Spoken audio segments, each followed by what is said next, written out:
స్తుతి స్తోత్రం చెల్లింతుము. గాఢంధకారములో కన్నీటి లోయలలో, ఆ గాఢంధకారములో కన్నీటి లోయలలో కృషించిపోనీయక కృపలతో బలపరచితివి. కృషించిపోనీయక కృపలతో బలపరచితివి.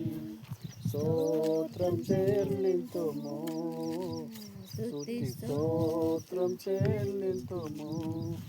యేసునాథుని మేలును తలచి, యేసునాథుని స్తోత్రం చెల్లింతుము, స్తుతి స్తోత్రం చెల్లింతుము. దేవుని పరిశుద్ధ గ్రంథంలోంచి ఒక మాట చదువుకుందాము. 120వ కీర్తన మొదటి నుంచి. యెహోవా ఇల్లు కట్టించుటలా దాని కట్టువారి ప్రయాసము వ్యర్థమే. యెహోవా పట్టణమును కాపాడినలా దాని కావలికారు మేలుకొనుట వ్యర్థమే.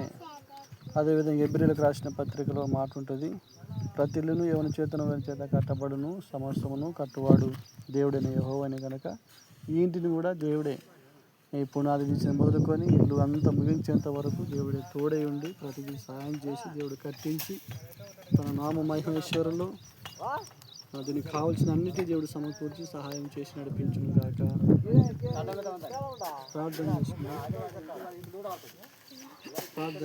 అందరు కళ్ళు మూసుకున్నట్లయితే ప్రార్థన చేసుకుందాం. స్తోత్రం స్తోత్రం స్తోత్రం స్తోత్రం. మమ్మల్ని